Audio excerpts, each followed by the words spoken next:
Welcome to this next lecture on vibrations of plates and shells. So before jumping straight into the derivation of the Hamilton's law for a general shell, I was trying to give you the inconsistency of the whole theory through an example of the Euler Bernoulli beam. Okay, Euler Bernoulli beam.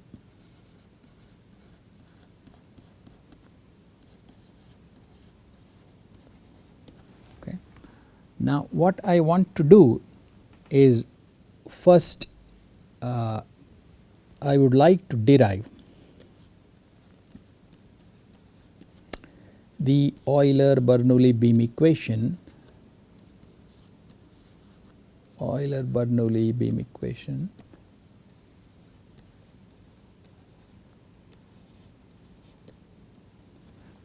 using Hamilton's law. Okay, in the most common way. I will do it in the most common way first. Okay, so that is what the Hamilton's law states, that this variation, okay, this variation of an integral between two time points, okay, of the difference between the kinetic energy and the potential energy is 0. Okay, and the states at the endpoints are known. Okay, for a dynamical system that is moving in time between two time points where the states are known, it behaves in such a manner that the variation of this action integral is 0. That is the Hamilton's law. Okay, so now let us form this U term here. Okay, that U term consists of one, the strain energy,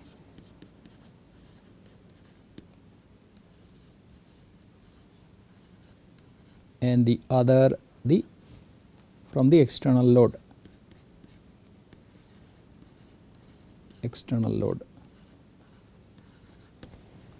Okay, so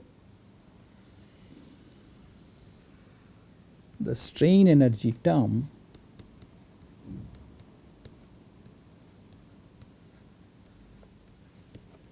is 1/2 the volume integral of sigma ij epsilon ij dV. Okay, and for our case of the Euler Bernoulli beam theory, only sigma x and epsilon x survive, every other term is 0.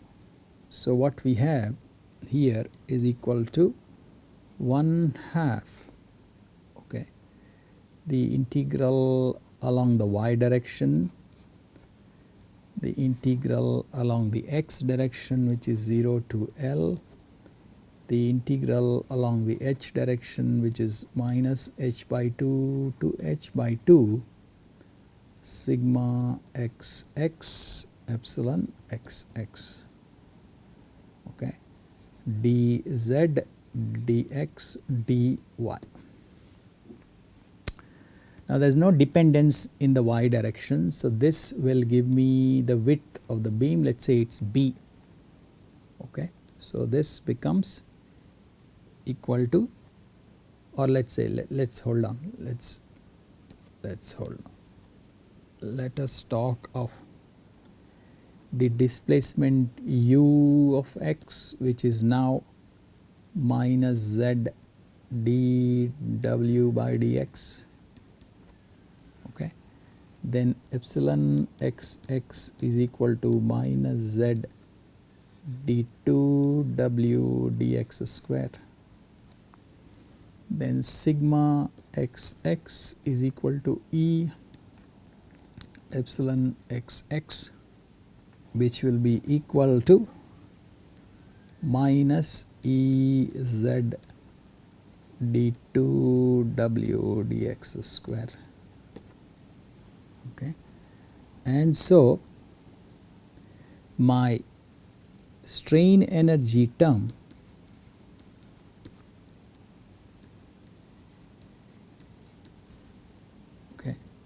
I will write it as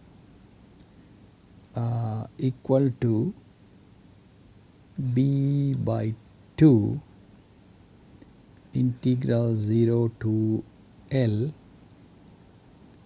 integral minus h by 2 to h by 2, okay, E z square d2w by dx square whole squared dz dx.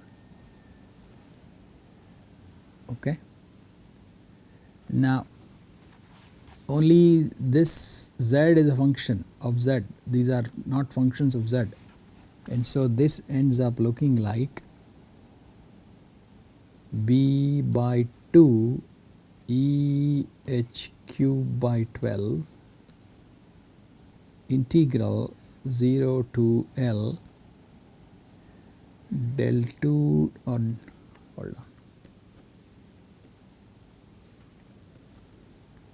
d2w dx square whole square dx. Okay, and the u now, okay, the u now, which includes the load, external load, is given by E b h cube by 212 integral 0 to L d2w dx square whole square dx minus integral 0 to L the uniformly distributed load, the displacement under the load dx. Okay, this is per unit length. Okay, so that is the potential energy term. Then we have the kinetic energy term. Okay, so which is simply 1/2 mv square, that's integral 0 to L, okay, rho bh dx w dot squared.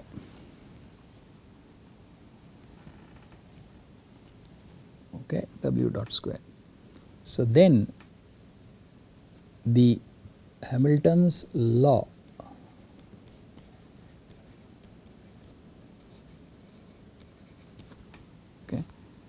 is delta variation from T1 to T2, the kinetic energy minus the potential energy dt. Okay, or let me keep it as T. Okay, let me keep it as T minus u. Okay, so which can be now written as the variation T1 to T2 integral 0 to L 1/2 rho bh w dot squared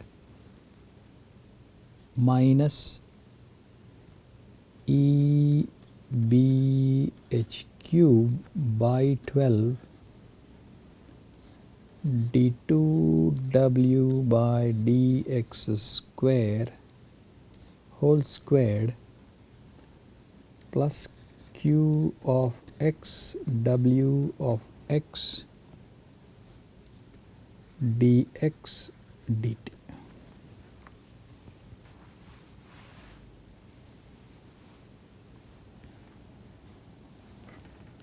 Okay. Now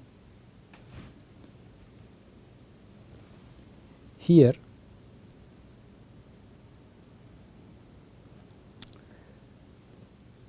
now if we take the variation of this inside, it's a linear operator. If I take the variation, what happens? I have t1 to t2 integral 0 to L, okay, 1/2 rho b h w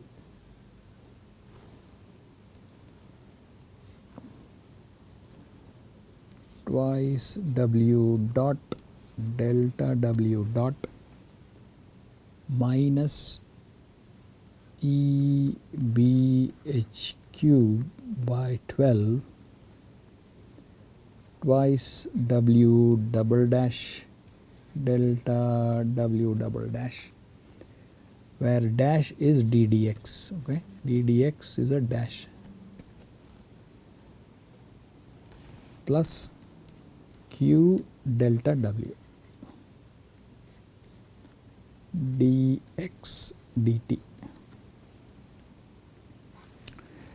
Now as is standardly done, we will start transferring derivatives from the variational to the original term, okay. So what do we get here? This term we integrate with time, so I get 0 to L 1/2 rho b h twice w dot delta w t1 to t2, okay, minus, okay, integral t1 to t2 integral 0 to L 1/2 rho b h twice w double dot delta w dx dt. So we have done use a product rule here in integrating. So this is the first term, this is the second term. You can see that this derivative has been transferred to w dot, okay. Now the other terms. Other terms are this term and that term. So with the second term, what do? We have already a minus, so a minus integral t1 to t2. This we integrate with respect to L, okay. So I get e b h cube by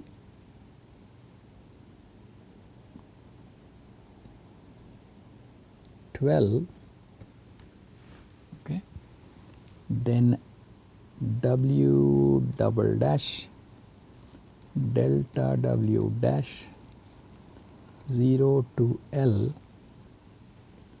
and because this has a minus, the other term has a plus, integral t1 to t2 integral 0 to L e b h cube by 12 w triple dash delta w dash dx dt. Okay, so one other thing I have to do, this will come in here, this will come in here, this will come in here, okay. So this half will come in here, it will come in here, okay. It's not related to this, that's why. Okay. So then the last term is plus integral t1 to t2 integral 0 to L q delta w dx dt. Okay. So now here we have a boundary term in time at the two endpoints, and we started the loss by saying that variation of w at the w is known at the two endpoints, and therefore variation is 0. So this term is 0. This term we set to 0. Okay. So now what do we have? We have here minus integral t1 to t2 integral 0 to L 1/2 rho bh twice w double dot delta w dx dt, okay, minus integral t1 to t2 ebh cube by 12 w double dash delta w dash 0 through L, and this integral, again we are going to do a product rule here. So I get integral t1 to t2 ebh cube by 12 w triple dash delta w 0 through L minus an integral t1 to t2 0 through L ebh cube by 12 w fourth power derivative delta w dx dt,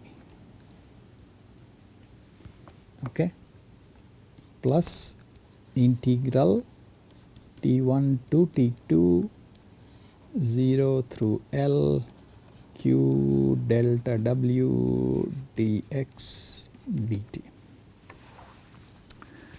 So if we now, this is a boundary term, this is a boundary term, and this is also a boundary term. So if we collect the integral terms first, okay, so what do I get?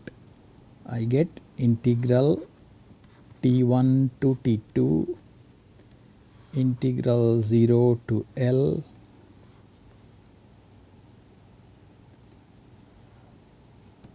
okay delta w dx dt. I get minus rho b h w double dot, okay, minus e b h cube by 12 w fourth derivative plus q, and the two boundary terms, which is minus integral t1 to t2 e b h cube by 12 w double dash delta w dash 0 through L plus integral t1 to t2 e b h cube by 12 w triple dash delta w 0 through L. That should be equal to 0. I didn't put that, okay, so that should be equal to 0. It should be equal to 0, this should be equal to 0, this should be equal to 0, okay. And now for any arbitrary variation that is possible. This term must be 0, and so we set the differential equation and the boundary conditions to zeros independently. So we have, right from here, I am going to write it just here, E B H cube by 12 del 4 W by del X 4 plus rho B H W double dot is equal to Q. That is my Euler Bernoulli beam theory, beam equation. Okay. And then of course I get my boundary terms.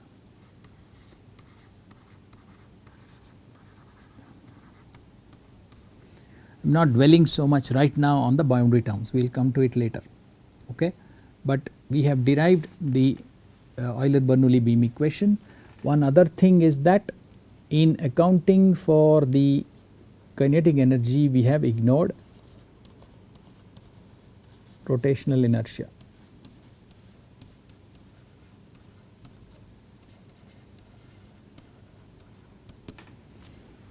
Okay.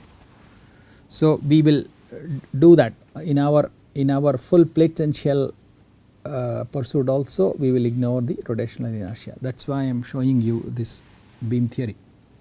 Okay. Now the way it is actually going to be done in the book, okay, actually the way it is going to be done in the book is this.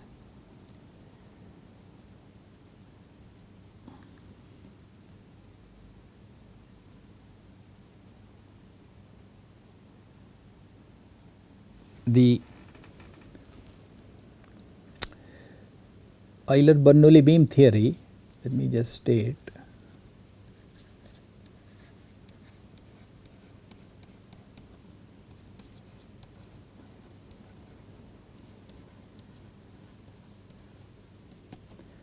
it states that the plane sections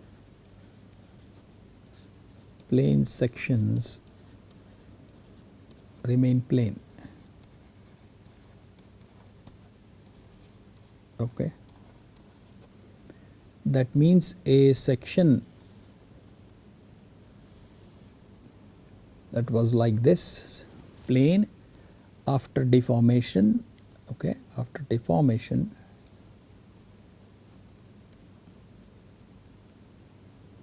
remains plane, remains plane.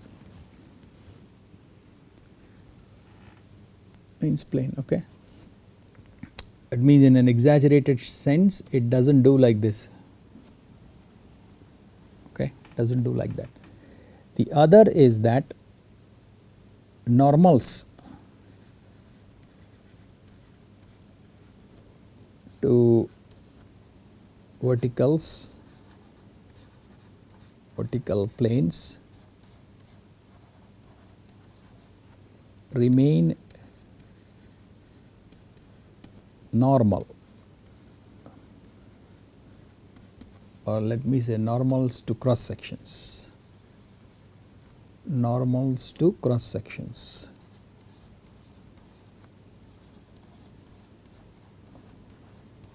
remain normal to cross sections after deformation.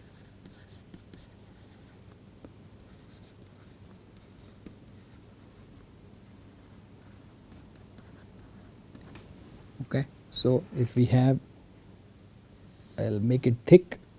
So this is a cross section and there is a normal. Okay. First of all, the cross section as it deforms, the plane section is going to remain plane. Plane section will remain plane, and this normal will be normal to this. So this angle is 90 degrees. This angle will also be 90 degrees after deformation. Okay. So these two together, what they do is they set epsilon xz to 0. They set epsilon xz to 0. Okay. There is a Timoshenko theory. which is a next level theory, where plane sections remain plane, but normals to cross section do not remain normal, so they change. So this normal won't be normal, it will change a direction. Okay. So there is a certain type of shear strain profile accommodated. Okay. So this together was, this says that the vertical shear strain is 0. That's one assumption. The other in Euler Bernoulli is that rotational inertia is ignored.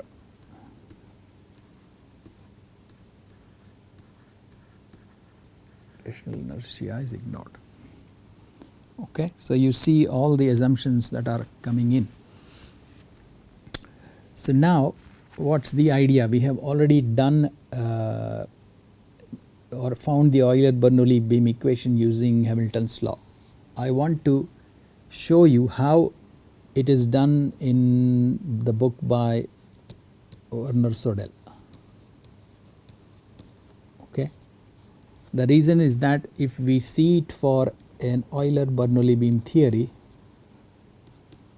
then it will be ingrained in our minds forever. We will anyway do it in the way the book does for the entire general shell. Okay. But then there are so many terms that the picture is going to be full picture is going to be confusing. So I want to show you what is the basic method in which the system equations are derived. Okay. So this is the second way. We are again going to use Hamilton's principle. We are again going to use Hamilton's principle, but in the way that Sodel does it in the book. Okay. So here I am going to for now ignore external loads. Okay. It's unimportant at this point, exterior loads. Okay.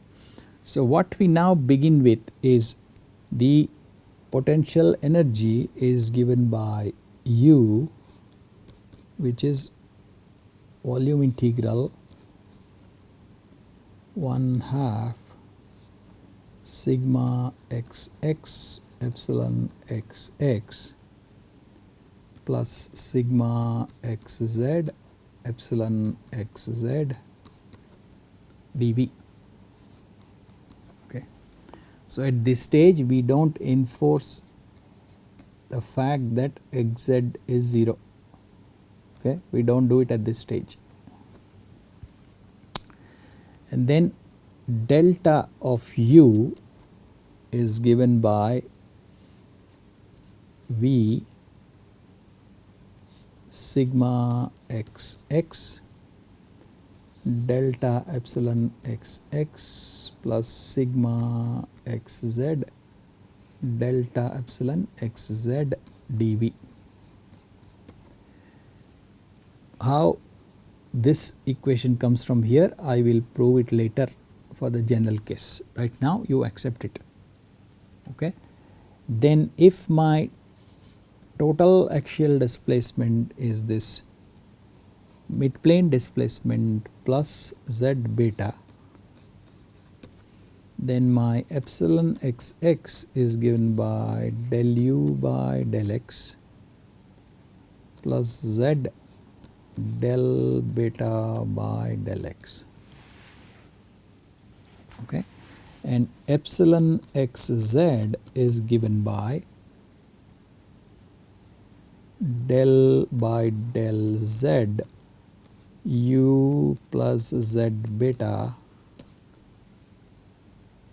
plus del w by del x, okay, which is equal to beta plus del w by del x. Okay. Now if we substitute the variations of this and this into delta u, what do we get? We get the delta u given by the volume integral of sigma xx into del x of delta u plus z times del x of delta beta, okay, plus sigma 13 sigma xz delta beta plus del x of delta w dv. Okay. Now if we separately write the integrals, delta u is given by 0 to L integral minus h by 2 to h by 2 integral 0 to b sigma xx del by del x delta u, okay, plus z delta beta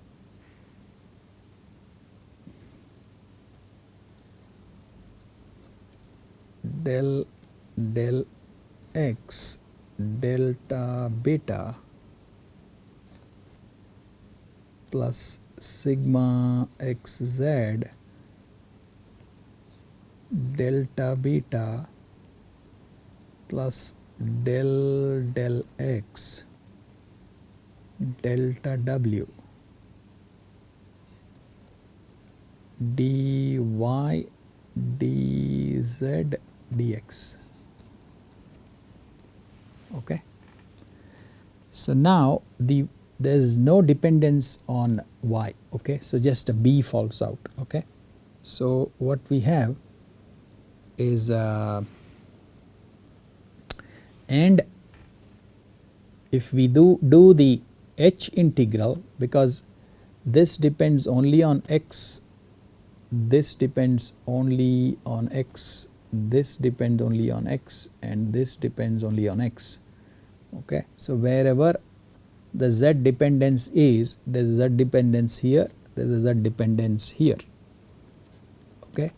So if we do that, what we will get is integral 0 to L. Okay. Now sigma xx, okay, so sigma xx, let us say sigma xx is like this. Okay. And integrated over the thickness, we will give it a name nxx. Okay.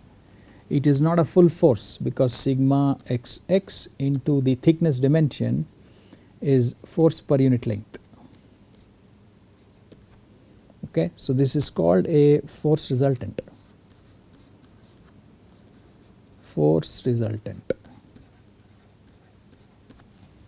So this sigma xx, after going through the thickness integral, will become nxx del x delta u.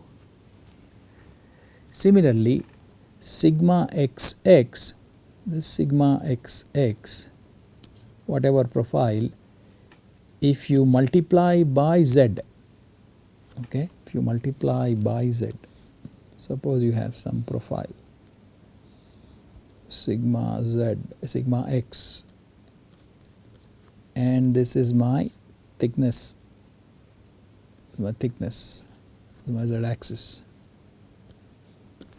If I multiply by the sigma by the corresponding z,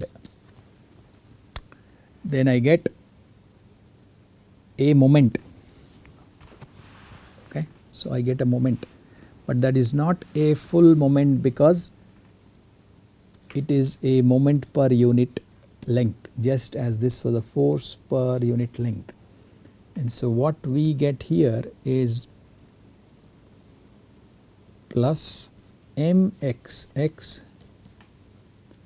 del by del x delta beta. Okay, this sigma xx into dy and dz makes it a force. Okay, dy and dz makes it a force, and a further z makes it a full moment. Okay, but what we are going to do is separate out the dy integral, which is just a constant, and so we get a moment per unit length. Okay, it will be clear in just a moment. Similarly, the sigma xz integrated gives me a qxz delta beta plus del x delta w.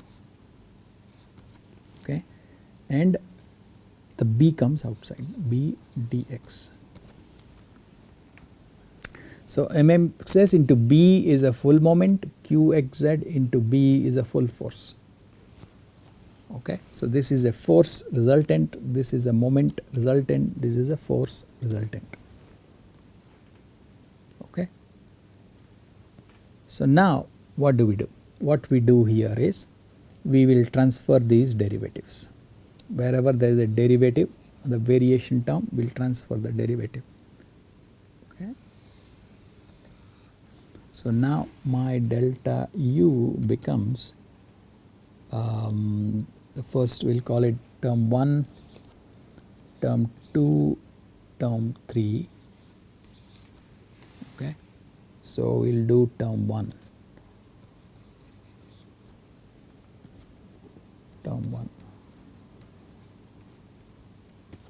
Okay, so we have integral 0 to L nxx del x delta u b dx. Okay, so this will be, I'll use a product rule, so I get nxx into b into delta u 0 through L, okay, minus an integral which is 0 to L del nxx by del x delta u b dx.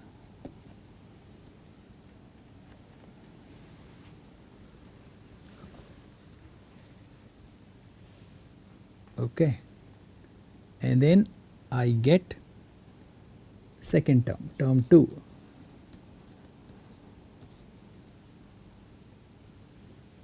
Term 2 is integral 0 to L mxx del x delta beta b dx.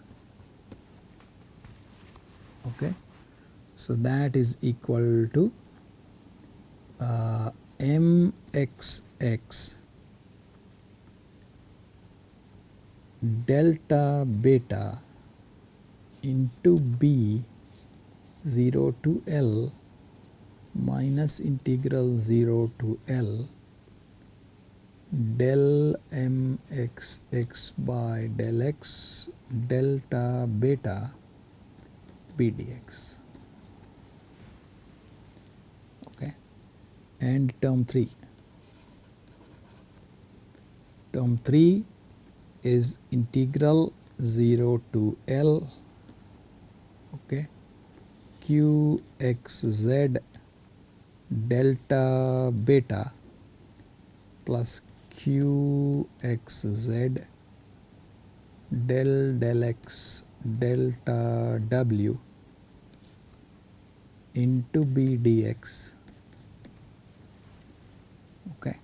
So this will be written as, there is no problem here, delta beta appears at delta beta. So we have integral 0 to L qxz delta beta b dx. Then there is a derivative on delta w here, so I get plus qxz into b delta w 0 through L minus an integral 0 to L del qxz by del x delta w b dx. Okay. I'm actually running out of time. I'll close the lecture here. We'll continue in the next class. Thank you.